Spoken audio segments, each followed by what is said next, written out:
నమస్తే SR7 TV news కి స్వాగతం. బులెటిన్ల ముందుగా హెడ్లైన్స్. గుజరాత్లోని అహ్మదాబాద్ లో పార్టీ కార్యకర్తలను ఉద్దేశించి రాహుల్ గాంధీ ప్రసంగం.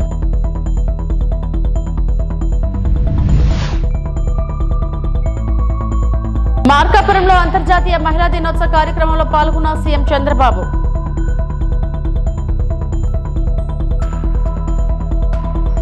కేంద్ర మంత్రి అశ్విని వైష్ణవ్ను కలిసిన తెలంగాణ మంత్రులు మరియు కాంగ్రెస్ నేతలు.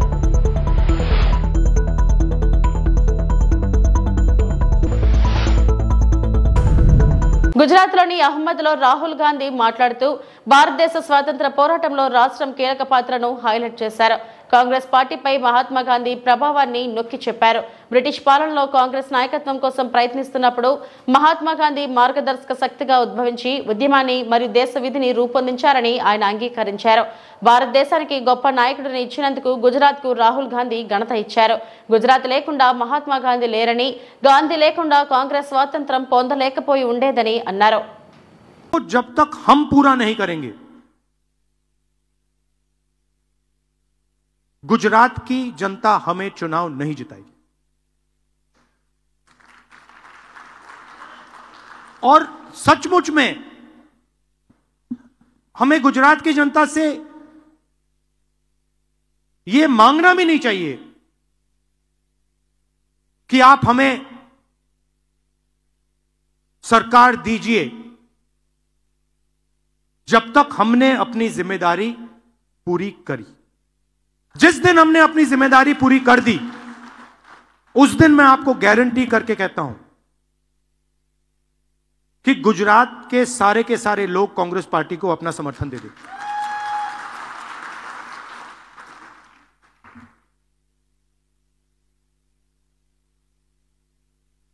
तो मेरी जिम्मेदारी क्या है? मैंने कांग्रेस पार्टी की बोली और अपनी बोली।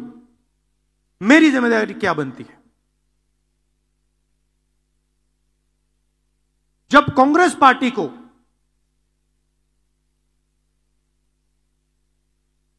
अंग्रेजों का सामना करना पड़ रहा था,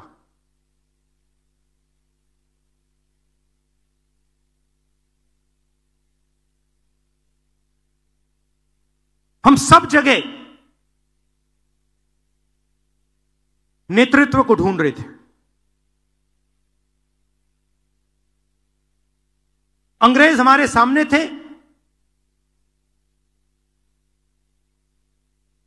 कांग्रेस पार्टी हिंदुस्तान की जनता को रिप्रेजेंट करती थी, मगर हमारा कोई लीडर नहीं था। लीडर कहां से आया? लीडर साउथ अफ्रीका से आया।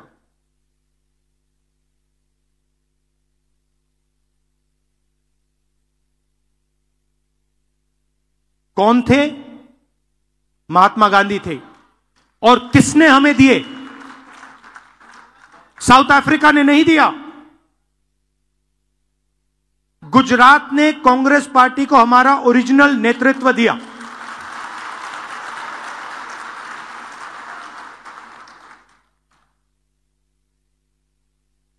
और उस नेतृत्व ने हमें सोचने का तरीका, लड़ने का तरीका, जीने का तरीका दिया। गांधी जी के बिना कांग्रेस पार्टी देश को आजादी नहीं दिलवा पाती, और गुजरात के बिना गांधी जी नहीं होते। सीधी सी बात। ఏపీ సీఎం చంద్రబాబు ప్రకాశం జిల్లా మార్కాపురంలో పర్యటించారు. అక్కడ నిర్వహించిన మహిళా దినోత్సవంలో పాల్గొన్నారు. స్వయం సహాయక బృందాలు ఏర్పాటు చేసిన స్టాళ్లను పరిశీలించారు. బృందాల్లోని మహిళలు తయారు చేసిన ఉత్పత్తుల వివరాలను అడిగి తెలుసుకున్నారు. అరటి వ్యర్థాలతో తయారు చేసిన టోపీని చంద్రబాబు ధరించారు. పోలీస్ శాఖ రూపొందించిన శక్తి యాప్ను ప్రారంభించారు. చేనేత రథాన్ని ప్రారంభించడంతో పాటు మహిళా ర్యాపిడో డ్రైవర్లను అభినందించారు. గుర్రపు డెక్క, అరటి కొబ్బరి వ్యర్థాలతో పీచు తయారీ ద్వారా ఆదాయం లభిస్తుందని సీఎం చంద్రబాబు తెలిపారు. దీనిపై దృష్టి పెట్టాలని సూచించారు. మహిళలు తయారు చేసిన ఉత్పత్తులకు నాణ్యత బ్రాండింగ్ తీసుకురావాలన్నారు. అనంతరం ఈ వ్యాపారి పోర్టల్ డెలివరీని ముఖ్యమంత్రి ప్రారంభించారు. సార్ ఆవిడ SSG women and weaver sir. Okay అమ్మా. మామూలుగా అయితే మీరు ఇచ్చిన లోన్ ప్రకారం దాంట్లో వచ్చిన డబ్బులతో మేము ఇంటి దగ్గరే అమ్ముకుంటుండేవాళ్ళం. ఈ మొబైల్ వాటి ద్వారా మేము మామూలుగా అక్కడ ఇంటి దగ్గరే కాకుండా ప్రతి ఏరియాకి తిరిగి హ్యాండ్లూమ్ ప్రోడక్ట్ అందరికీ తక్కువ రేట్లకే ఇవ్వడానికి మేము చూస్తున్నాం సార్. మీరు కూడా కొంచెం హెల్ప్ చేయవలసిందిగా కోరుచున్నాం సార్. థ్యాంక్ యూ అమ్మా, థ్యాంక్ యూ. ఇప్పుడు వీళ్ళందరూ తిరుగుతారు కదా. ఉంది సార్, యూపీఐ పేమెంట్ ఉంది సార్. ఓకే మా శక్తి అమ్మా. గుడ్ మా గుడ్.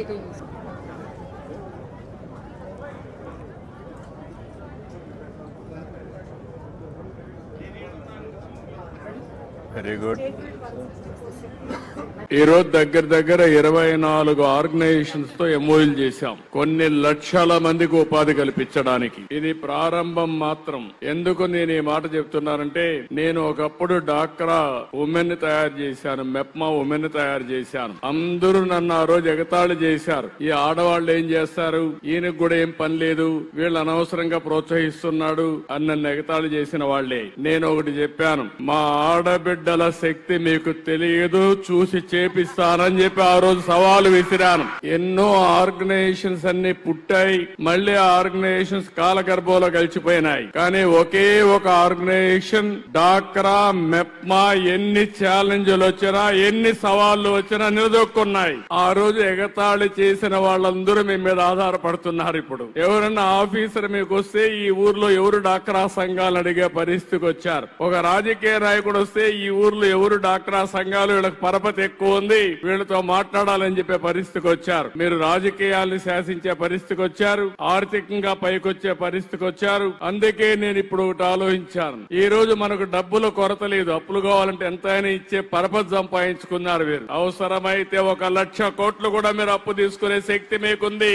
దానికి కారణం తిరిగి చెల్లిస్తున్నారు. బ్యాంకర్లకు కావాల్సింది డబ్బులు వాళ్ళ దగ్గర ఉన్నాయి, వాళ్ళు ఇస్తారు. ఇచ్చిన తర్వాత మళ్ళా చెల్లించాలి. ఒకసారి క్రెడిట్ రేటింగ్ బాగా ఉంటే డబ్బులకు ఇబ్బంది లేదు, ఎంతైనా వస్తుంది. ఈ రెండో చూసిన తర్వాత మీకు ఒక తెలివితేటలున్నాయి, ఒక ఆర్గనైజ్డ్ శక్తిగా ఉన్నారు. నేను అందుకనే ఈ రోజు మీరు చూస్తే వాళ్ళు చెప్పినట్టన్నీ మీరు ఇంటే ఒక ఆలోచన వస్తుంది, మీరెక్కడ ఫిట్ ఇన్ అవుతారో అని. మీ ఊర్లో ఉండి ఒక చిన్న హోటల్ పెట్టుకొని మీరు పారిశ్రామికవేత్తలుగా ఎదగడానికి మొదటి మెట్టుగా తయారు చేస్తానని మరొక్కసారి హామీ ఇస్తున్నా. మీరు ఆఫీసుకు పోతూ మీ మోటార్ బైక్ లో వేరే వాళ్ళకు డ్రాపులు చేసి 10 రూపాయలు సంపాదించుకునే మార్గం చూపిస్తున్నాను. అందుకే ర్యాపిడోని తీసుకొచ్చారు ఇక్కడికి. ఇంకో పక్క ఫ్లిప్కార్ట్ లాంటి వ్యవస్థలు తీసుకొచ్చారు. వాళ్ళు మీరు తయారు చేసే వస్తువుల్ని ప్రపంచ మార్కెట్ కు చేరవేయడం, మీకు కావలసిన నైపుణ్యాన్ని నేర్పించి మిమ్మల్ని ఒక. తెలంగాణ కాంగ్రెస్ నేతలు కేంద్ర మంత్రి అశ్విని వైష్ణవ్ ను శంషాబాద్ విమానాశ్రయంలో కలిశారు. పెండింగ్ రైల్వే ప్రాజెక్టులపై ప్రభుత్వం తరపున వినతి పత్రాలను అందజేశారు. వాటిని త్వరితగతిన పూర్తి చేయాలని కోరారు. మంత్రులు సీతక్క, కొమిటిరెడ్డి, వెంకటరెడ్డి, కొండా సురేఖ, ఎంపీలు బలరాం నాయక్, చామల కిరణ్ కుమార్ రెడ్డి కేంద్ర మంత్రిని కలిసిన వారిలో ఉన్నారు.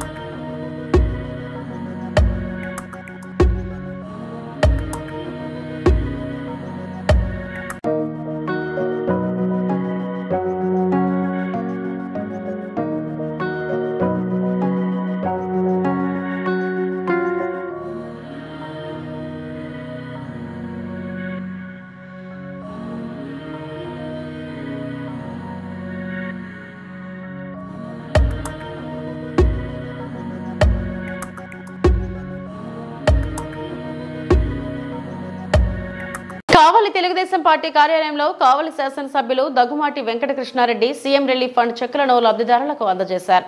మహిళా దినోత్సవం రోజు సీఎం సహాయ నిధి చెక్కులు పంపిణీ చేయడం చాలా సంతోషంగా ఉందని అన్నారు.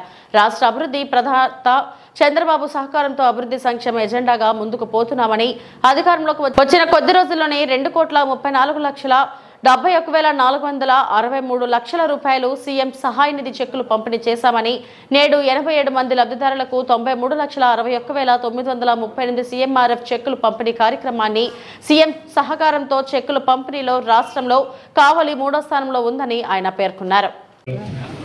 7 లక్షల రూపాయలు చేకూర్చి 7 లక్షల రూపాయలు లేటు పెళ్ళేటి చిరంజీవి అమ్మ 94 లక్షల రూపాయల డబ్బుల్ని ఈ రోజున సీఎం రిలీఫ్ కింద ఆరోగ్యపరంగా ఇబ్బంది పడ్డ వ్యక్తులకి ఈ రోజు చెల్లించడం జరుగుతుందని కూడా తెలియజేస్తున్నారు. ఈ 8 నెలల కాలంలో శ్రీ నారా చంద్రబాబు నాయుడు గారి ప్రోత్సాహం, మా యువ నాయకుడు లోకేష్ గారి సహకారంతో ఈ కావలి నియోజకవర్గానికి 2,34 లక్షల రూపాయలు ఈ రోజున సీఎం రిలీఫ్ ఫండ్ కింద కావలికి నిధులు వెచ్చించడం జరిగిందని కూడా ఈ సందర్భంగా తెలియజేస్తున్నారు. ఆంధ్ర రాష్ట్రం లొట్టుకులో ఉంది. ఆంధ్ర రాష్ట్రం ఆర్థిక ఇబ్బందులు ఎదుర్కొంటుంది. గత ప్రభుత్వం చేసిన వైఫల్యాలను సరిదిద్దే క్రమంలో 8 నెలల కాలం నుంచి అహర్రాత్రులు ఈరోజు సీఎం గారు టయాన్ని కూడా ఆరోగ్యాన్ని కూడా పక్కన పెట్టి 24 గంటలు 18 గంటలు ఈ ఆంధ్రప్రదేశ్ కోసం, ఆంధ్రప్రదేశ్ ప్రగతి కోసం, మన బిడ్డల భవిష్యత్తు కోసం ఈ రోజు ఆయన కష్టపడుతున్న తరుణంలో ఆర్థిక ఇబ్బందులు ఎన్నున్నా కూడా ఈ రోజు పేదవాడు ఆరోగ్యం బాగలేక హాస్పిటల్ బెడ్ మీద పడి తన శరీరాన్ని ఇంకొక డాక్టర్కి అప్పచెప్పి కోపించుకుని తన జబ్బును నయం చేసుకున్న డాక్టర్ చేసుకున్న పేషెంట్ కోసం నేను కూడా ఉన్నాను. దాని నిదర్శనంగా ఈరోజు మన సీఎం గారు కావలి ప్రజల మీద ఎనలేని ప్రేమ చూపించిన భాగంలోనే ఈరోజు రాష్ట్రంలో ఎక్కువ నియోజకవర్గాల కంటే కూడా నేను ఎక్కువ సీఎం రిలీఫ్ ఫండ్ తెచ్చేదానికి మా కార్యకర్తలు, నాయకులు ప్రోత్సాహంతో ఈ రోజున రాష్ట్రంలో మనం 3వ స్థానం 4వ స్థానానికి వచ్చే విధంగా ఈ రోజు ఉన్నామంటే మా కార్యకర్తలు, అదేవిధంగా ఫ్రంట్ ప్రభుత్వంలో జనసేన, బీజేపీ నాయకులు సహాయ సహకారాలతో ఈరోజు ప్రతి పేదవాడిని సేవ చేస్తున్న విషయాన్ని కూడా తెలియజేస్తూ ఒక మంచి కార్యక్రమాన్ని ఈ రోజు తలపెట్టి మా కార్యకర్తలందరికీ కూడా ధన్యవాదాలు తెలియజేస్తున్నాం. నిరంతరం కూడా మా కార్యకర్తలు మేము నిరంతరం ప్రజల కోసం, ప్రజల భవిష్యత్తు కోసం తప్పకుండా ఇదే విధంగా సహాయ సహకారాలు అందిస్తారని కూడా మళ్ళా మీ ద్వారా కావలి నియోజకవర్గ ప్రజానికానికి తెలియజేస్తుంది. అదేవిధంగా మనకు అన్ని కూడా దేవాలయాలు ఉన్నాయి, మసీదులు ఉన్నాయి, చర్చిలు ఉన్నాయి. వాటిని సందర్శించడానికి కూడా ఎక్కడ ఇబ్బంది ఉన్నా కూడా వాటిని కూడా ఎమ్మెల్యే లెక్కలు కూడా ఇవ్వడం కూడా జరుగుతున్నది. దాన్ని కూడా సద్వినియోగం చేసుకోవాలి. అదేవిధంగా ఎండోమెంట్ పరంగా కావచ్చు, లేదంటే మైనారిటీల పరంగా కావచ్చు, మసీదులు కూడా కొందరు నిధులు మంజూరు చేసేదానికి కూడా ప్రభుత్వంకి నివేదికలు పంపడానికి మేము కూడా సిద్ధం చేస్తున్నాం. ఇంకా ఏదైనా సమస్యలు ఉంటే మా దృష్టికి తీసుకురామని ముస్లిం సోదరులు, ఎందుకంటే ఈ మాసం అంతా పవిత్ర మాసం, రంజాన్ మాసం. ఈ రంజాన్ మాసంలో ముస్లిం సోదరులందరూ కూడా అభినందిస్తూ ఉపవాసాలు చేస్తూ దేవుడి మీద, అల్లా మీద ప్రేమతో అందరూ కూడా ఉపవాసాలు చేస్తున్నందుకు ముస్లిం సోదరులు కూడా ఈ సందర్భంగా అభినందిస్తూ ఇటువంటి కార్యక్రమం నిరంతరం కూడా కావలిలో కాపు కాసే కావ్య కృష్ణారెడ్డి ఎప్పుడు పనిచేస్తూనే ఉంటాడని మీ అందరూ కూడా మహిళా తల్లుల దినోత్సవాన్ని తెలియజేసుకుంటూ నర్సీపట్నంలో ఘనంగా అంతర్జాతీయ మహిళా దినోత్సవ వేడుకలు. అంతర్జాతీయ మహిళా దినోత్సవం సందర్భంగా నర్సీపట్నం డీఎస్పీ శ్రీనివాసరావు ఆధ్వర్యంలో పలు ప్రైవేట్ కళాశాలల విద్యార్థులతో ర్యాలీ నిర్వహించారు. ముందుగా కళాశాల విద్యార్థులకు నిర్వహించిన పలు పోటీలలో గెలుపొందిన విద్యార్థులకు బహుమతి ప్రదానం చేశారు. అనంతరం నర్సీపట్నం టౌన్ పోలీస్ స్టేషన్ దగ్గర నుంచి సమకల్ కార్యాలయం వరకు ర్యాలీగా వెళ్లారు. ఈ సందర్భంగా నర్సీపట్నం డీఎస్పీ శ్రీనివాసరావు మాట్లాడుతూ మహిళలందరికీ అంతర్జాతీయ మహిళా దినోత్సవ శుభాకాంక్షలు తెలిపారు. ప్రతి సంవత్సరం నుండి ఉమెన్ అవేర్నెస్ క్యాంప్ నిర్వహిస్తూ ఎస్ఏ రైటింగ్ క్విజ్ కాంపిటీషన్ నిర్వహిస్తున్నామని అన్నారు. ఇప్పటికే పలు కాలేజీలు, స్కూల్లో మహిళల రక్షణ కోసం అవగాహన సదస్సులు నిర్వహించడం జరిగిందని డీఎస్పీ శ్రీనివాసరావు అన్నారు. రోజున అంతర్జాతీయ మహిళా దినోత్సవం సందర్భంగా మహిళలందరికీ కూడా శుభాకాంక్షలు. మా ఎస్పీ గారి ఉత్తర్వుల మేరకు ఈ 1 వీక్ మార్చ్ 1 నుంచి మార్చ్ 8 వరకు కూడా రకరకాల ప్రోగ్రామ్స్ నిర్వహించడం జరిగింది. ఓపెన్ హౌస్ అని, తర్వాత హెల్త్ మీద చెకప్స్ కానీ, తర్వాత ఎస్ఏ రైటింగ్ కాంపిటీషన్ కానీ, ఎలక్యూషన్ కాంపిటీషన్స్ కానీ, అట్లాగే విహారయాత్రలకు తీసుకోవడం మా స్టాఫ్కి, ఇవన్నీ కూడా నిర్వహించడం జరిగింది. అందులో భాగంగా ఈ రోజున మహిళా దినోత్సవం రోజు మన నర్సీపట్నం సబ్ డివిజన్లో Narsipatnam town police station, rural police station వారి ఆధ్వర్యంలో ఇక్కడ ర్యాలీ కూడా స్టూడెంట్స్తో ర్యాలీ కూడా నిర్వహించడం జరుగుతుంది. ఆ ర్యాలీకి అందరూ కూడా విద్యార్థులందరూ కూడా వచ్చారు. వాళ్ళందరికీ కూడా థ్యాంక్స్ చెప్తూ, అట్లాగే ఎవరైతే పార్టిసిపేట్ చేశారో ఈ కార్యక్రమాల్లో వాళ్ళకి ప్రైజెస్ కూడా డిస్ట్రిబ్యూట్ చేయడం జరిగింది. వాళ్ళందరికీ కూడా మహిళా రక్షణపై అవగాహనలు కల్పించడం జరిగింది. ఏలూరు జిల్లా జంగారెడ్డిగూడెం సుబ్బారెడ్డి కాలనీలో 3 రోజుల క్రితం రాత్రి సమయంలో 3 వ్యక్తులు ఇల్లు అద్దెకు కావాలని వచ్చి వృద్ధురాలపై దాడి చేసి ఆమె చేతికి ఉన్న బంగారు గాజులు, మెడలోని చంద్రహారం దొంగిలించుకు వెళ్లిన కేసులో పోలీసులు నిందితులను అరెస్టు చేశారు. అరెస్ట్ అయిన ముద్దాయిలు వ్యసనాలకు అలవాటు పడి అప్పులు తీర్చడానికి ఒంటరిగా ఉంటున్న వృద్ధురాలపై దాడి చేసి బంగారు ఆభరణాలు దొంగిలించారని, 3 ముద్దాయిలలో ఒక గుత్తిశ్రీను, 2 మొహమ్మద్ అలీషా అనే వారిని అరెస్టు చేశామని, నిందితుల వద్ద నుండి 2,50,000 రూపాయలు విలువ చేసే 34.45 గ్రాముల బరువు కలిగిన 3 బంగారు గాజులు స్వాధీనం చేసుకున్నామని, పరారీలో ఉన్న 3వ నిందితుడిని త్వరలోనే అరెస్టు చేస్తామని జంగారెడ్డిగూడెం డీఎస్పీయు రవిచంద్ర తెలిపారు.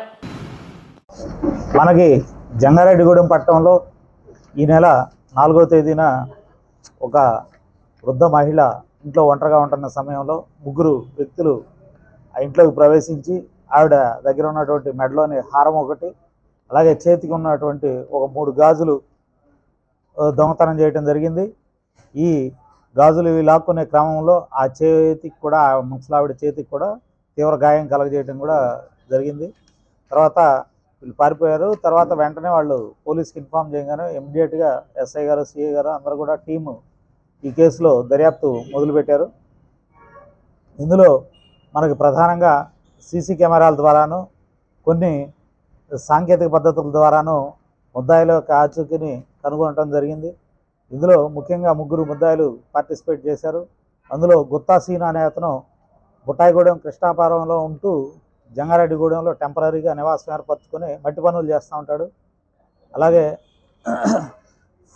షేక్ ఫహీం అనే అతను జంగారెడ్డిగూడెంలోనే ఉంటూ ఈ చికెన్ కోర్టులో పనిచేస్తూ ఉంటాడు.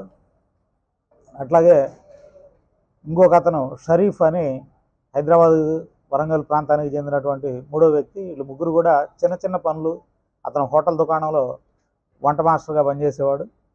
ఈ 3 కూడా కలిసి మందు తాగే క్రమంలో స్నేహితులయ్యి, ఇందులో ఈ ఫహీం అనే వ్యక్తి క్రికెట్ ఆడటానికి అటు పిరమిడ్ వైపు ఉన్న గ్రౌండ్లో వెళ్ళే క్రమంలో దారిలో ఉన్నటువంటి ముసలమ్మ ఒంటరిగా నగలు వేసుకొని ఉండటం ఇది గమనించి వీళ్ళతో డిస్కస్ చేసి దొంగతనం చేయడం జరిగింది. వీళ్ళని వెంటనే ఈ సాంకేతిక పద్ధతుల్లో వీళ్ళిద్దరిని కూడా, ఇందులో ఫహీం, గుత్తాసీను ఇద్దరిని కూడా అరెస్ట్ చేయడం జరిగింది. వీళ్ళ వద్ద నుంచి ఆమె దగ్గర దొంగిలించినటువంటి 3 బంగారు గాజులు కూడా రికవరీ చేయడం జరిగింది. అట్లాగే ఇందులో షరీఫ్ అనే అతన్ని అరెస్ట్ చేయాల్సి ఉందండి. 3వ అతన్ని అరెస్ట్ చేసి ఇంకొక చైన్ ఒకటి రికవర్ చేయాల్సి ఉంది. గతంలో 2011-12 ప్రాంతంలోనే జీలుగుమిల్లి, అశ్వారావుపేట ఈ ప్రాంతంలో ఇలా దొంగతనాలు చేసిన కేసులు ఉన్నాయి. అలాగే మన బుట్టాయిగూడెంలో కూడా కొన్ని కేసులు ఉన్నాయి ఈ శ్రీను అనే అతని మీద. అలాగే ఫహీం అనే అతని మీద జంగారెడ్డిగూడెం, లక్వరం పోలీస్ స్టేషన్లో ఈ పేకాట కేసులు, అలాగే దొంగతనం కేసులు కూడా ఇతని మీద ఉన్నాయి. అలాగే 3వ వ్యక్తి, ఇప్పుడు పరారీలో ఉన్న వ్యక్తి షరీఫ్ అనే అతని మీద కూడా తెలంగాణలో అనేక ప్రాంతాల్లో అతని మీద దొంగతనం కేసులు ఉన్నాయి. పశ్చిమ గోదావరి జిల్లా భీమవరం బిఆర్ అంబేద్కర్ సాంస్కృతిక భవనం ముందు కృపా నివాస్ సోషల్ సర్వీస్ ఆర్గనైజేషన్ వారు మహిళా దినోత్సవం నిర్వహించారు. ఈ కార్యక్రమానికి ముఖ్య అతిథిగా జిల్లా కలెక్టర్ చదలవాడ నాగరాణి పాల్గొన్నారు. జిల్లాలోని వివిధ రంగాలలో సమాజానికి ఆదర్శప్రాయంగా ఉండే మహిళలకు వారి ప్రతిభను గుర్తించి అవార్డులు అందజేశారు. కార్యక్రమంలో వావిరాల సరళాదేవి సావిత్రిబాయి పూలే అవార్డును ప్రదానం చేశారు. ఈ సందర్భంగా సరళాదేవి ఆర్గనైజేషన్ వారికి ధన్యవాదాలు తెలియపరుస్తూ, మహిళలపై నానాటికి పెరిగిపోతున్న ఈ విషపూరితమైన రోజులు పోవాలి అంటే ప్రభుత్వాలు, న్యాయ వ్యవస్థ సకాలంలో నిందితులకు శిక్ష విధించి మహిళలపై జరుగుతున్న అరాచకాలు తగ్గి మనం మహిళా దినోత్సవం ఆనందంగా జరుపుకునే రోజులు రావాలి అని అన్నారు. ఈ కార్యక్రమం ఆర్గనైజేషన్ సభ్యులు జి సత్యసుధామ, ఎం జ్యోతిల ఆధ్వర్యంలో నిర్వహించారు. కార్యక్రమంలో వివిధ రంగాలలో రాణిస్తున్న మహిళా నాయకులు పెద్ద సంఖ్యలో పాల్గొన్నారు. ఏదో ఒక చోట అమానుషంగా బలైపోతున్న తీరు కూడా రోజు రోజుకి కూడా మానవత్వం మర్చి మృగాల నిజంగా ఒక్కొక్కసారి నాకు అనిపించేది ఏంటంటే అటువంటి సంఘటనలు జరుగుతున్నప్పుడు, వింటున్నప్పుడు, చదువుతున్నప్పుడు మనుషుల మధ్య కంటే అడవిలో ఉంటేనే మా మహిళలు సురక్షితమేమో అనిపించేస్తుంది. అంత క్రూరంగా మరి అంత భయానకంగా మరి పురుషులు కొంతమంది అలా ఉండడం వల్ల చాలా బాధ, చాలా ఆవేదన అవుతుంది. మరి ఆనాడు మహాత్మా గాంధీ గారు ఎందుకు అన్నారా అన్న విషయం ఎప్పుడు ఆయన మరి ఎప్పుడు 47 స్వతంత్రం రాకముందు అన్నారు, స్వతంత్రం వచ్చాక అన్నారో నాకు తెలియదు. నిజమైన స్వతంత్రం అర్ధరాత్రి ఆడపిల్ల బయట తిరిగినప్పుడే అని ఎప్పుడైతే అన్నారో ఆ మాట ఈ రోజుకి కూడా ఆయన ఎంత దూరదృష్టితో అన్నారు అన్నది మనకి ఒక ఆలోచన రేకెత్తుతుంది. అంటే నిజమైన స్వతంత్రం, నిజంగా పరిపూర్ణంగా మహిళలు స్వేచ్ఛగా ఆనందంగా ఎప్పుడు ఉండాలంటే మనకి ఒక వారం 10 రోజులు పేపర్లో ఎప్పుడు కూడా ఏ మూల మహిళలకు అన్యాయం జరిగినట్టు రాలేదు అంటే నిజంగా మనం చాలా పరిపూర్ణత చెందాం, మన దేశం చాలా బాగుపడిందని, మనం పరిపూర్ణంగా ఆనందంగా ఉండే రోజు ఆ రోజు కోసమే నేను ఎదురు చూస్తున్నాను. మనుషులు మారాలి, మరి మగాళ్ళందరూ కూడా తెలుసుకోవాలి అని. అందరు మగాళ్ళని నేను ఎప్పుడు చాలామంది స్టేజ్లకి మగాళ్ళు అలాగా, మగాళ్ళు ఇలాగా అని అంటారు. అది చాలా తప్పు. ఈరోజు మనము ఇలా మాట్లాడుతున్నాం, ఇలా చేస్తున్నాము అని అంటే పూర్వం ఒక సతీ సహగమనం కానివ్వండి, బాల్య వివాహాలు కానివ్వండి, మహిళలను ఆర్థికంగా, సామాజికంగా, రాజకీయంగా ముందడుగు వేశామంటే పశ్చిమ గోదావరి జిల్లా ఆచంట మండలం సిద్ధాంతం కోడేరు లంక గ్రామంలోని జిల్లా మత్స్యకార సొసైటీ అధ్యక్షులు మైలా వసంతరావు మత్స్యకారులను కలిసి వారి యొక్క సమస్యలను అడిగి తెలుసుకున్నారు. ప్రతి ఒక్కరూ కూడా ప్రధానమంత్రి ఇన్సూరెన్స్ అవకాశాన్ని సద్వినియోగం చేసుకోవాలని కోరారు. వారి యొక్క సమస్యలు విని ఈ సందర్భంగా ఆయన మాట్లాడుతూ మత్స్యకార వృత్తిపైన ఆధారపడే వారందరికీ కూడా సబ్సిడీ లోన్లు వచ్చే విధంగా కృషి చేస్తానని ఆయన అన్నారు. సిద్ధాంతం గోదావరి ఒడ్డున CRZ భూముల కింద గత ప్రభుత్వం అమలు చేయడం జరిగిందని అన్నారు. వీటి కోసం ఉన్నత అధికారులను, నాయకులను కలిసి ఈ యొక్క సమస్యను వివరిస్తానని ఆయన తెలిపారు. కార్యక్రమంలో మత్స్యకార నాయకులు, సొసైటీ నాయకులు, గ్రామ ప్రజలు పాల్గొన్నారు.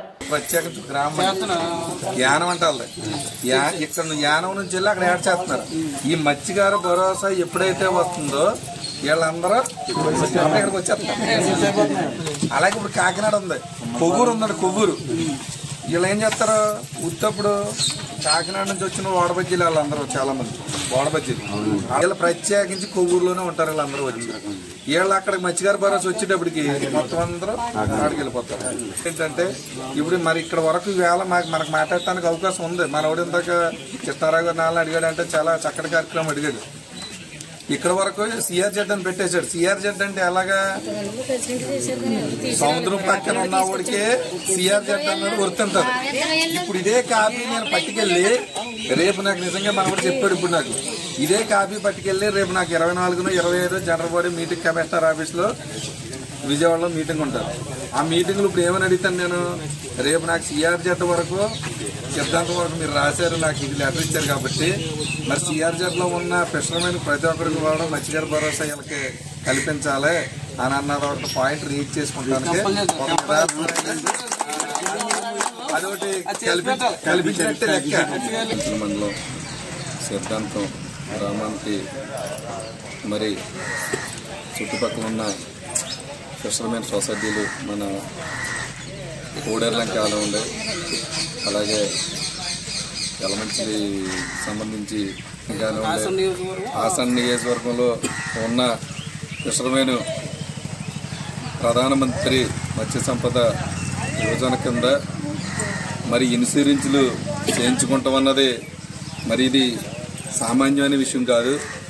దీన్ని మన వాళ్ళు ఏం చేస్తారంటే సులకనగా ఏదో ఇన్సూరెన్స్ అంట కదా అని అనేసి ఎవరో చెప్తే దీన్ని వదిలేసి మన ఏదో చేతల వరకే చెప్పారు ఏదోలే అని అనేసి అనుకుని దీన్ని వదిలేస్తున్నారు. కానీ దీంతో మన జీవితాలు, మత్స్యకారులు ఎవరైతే ఉన్నారో దీన్ని మన జీవితాలు మార్చినటువంటి పథకం మరి ఈరోజు కేంద్ర ప్రభుత్వం కానివ్వండి, రాష్ట్ర ప్రభుత్వం కానివ్వండి, మరి ఇటువంటి చక్కటి కార్యక్రమం మరి ఇక్కడ మన గ్రామాల్లో మనం ఎంత అదృష్టవంతులం అంటే ఓన్లీ ఫిషర్మెన్కే కలిగింది. ₹1 ఖర్చు లేకుండా ప్రధానమంత్రి గారు, సెంట్రల్ గవర్నమెంట్, స్టేట్ గవర్నమెంట్ మరి ఇన్సూరెన్స్ పాలసీ అన్నది చాలా చక్కటి కార్యక్రమం అన్నమాట. ఈ కార్యక్రమాన్ని మనం ఎంతైనా సరే ప్రతి ఒక్కరు కూడా 18 సంవత్సరాల నుంచి దాదాపుగా 55 సంవత్సరాల వరకు మనం ఈ ఇన్సూరెన్స్ అన్నది తప్పనిసరిగా చేయించుకుంటాం. మనందరికీ కూడా చాలా మన కుటుంబానికి మరి అండగా ఉండటానికి ప్రధానమంత్రి గారు మరి మనకింత చక్కటి కార్యక్రమం మనం ఫిషర్మెన్లో పుట్టడం అదృష్టమని ఈ సందర్భంగా మీ అందరికీ కూడా నేను తెలియపరుస్తూ ఉన్నాను. ఇన్సూరెన్స్ పాలసీ కట్టించుకోవాలంటే మనం ఈ ఇన్సూరెన్స్ ఈ యొక్క బొమ్మ ఉందో చూసారా, ఇది ఇన్సూరెన్స్ కడతారు కానీ ఇన్సూరెన్స్ గానే ఉండదు. మరి ఈ ఇన్సూరెన్స్ ఈ సింహలు మరి మన ఫిషర్మెన్కి ఇన్సూరెన్స్ కింద వర్తింతుందంటే మనం చాలా అదృష్టవంతులమని నేను మీ అందరికీ కూడా ఈ మన సిద్ధాంతం గ్రామం తరపున మరి ఈ చక్కటి కార్యక్రమాన్ని ఎక్కడో మారుమూలలో ఉన్న కార్యక్రమాన్ని మరి మన సొసైటీ వాళ్ళు మరి నాగమల్లేశ్వరి గారు మరి ఎంతో కష్టపడి మరి మారుమూలమైన దానికి పట్టుకొచ్చి ఇన్సూరెన్స్ కార్డులు ఇక్కడ చేయించాడంటే మనమందరం మీ అందరూ కూడా చాలా అభినందించడం వచ్చిన విషయం. మీరు ఎప్పుడు కూడా ఇటువంటి వాళ్ళు ఉంటేనే మన గ్రామాలు బాగుపడతాయి. మారుమూలలో ఉన్నా ఎక్కడున్నా మనకు చక్కగా గ్రామాలు బాగుపడతాయి. ఆయన నిజంగా నేను ఇంకా చెప్పలేదు. ఇక్కడ సొసైటీలో మొన్న రోజున భీమవరం వచ్చారు, భీమవరంలో చూశారు తప్ప ఇంకా ఇలా పెడతామని కాదు. మొన్న వెంటనే నాగమల్లేశ్వరి గారిని రోజు ఫోన్ చేసి సిద్ధాంతంలోను క్యాంపు ఏర్పాటు చేస్తున్నాను, పక్కన ఉన్న సొసైటీలు అందరినీ కూడా పేషెంట్ కూడా రమ్మంటున్నాను, మరి మీరు కూడా రావాలని నాకు ఫోన్ చేసి చెప్తే నేను చాలా ఆనందపడ్డాను. ఎందుకనంటే ఇలాగే ఎంకరేజ్ చేసే వాళ్ళు ఉండాలి. ఇలా ప్రతిదీ కూడా మరి మనం చేయించుకున్నట్లయితే. ఇవి ఇప్పటివరకు నా బులెటిన్ అప్డేట్స్. నమస్తే.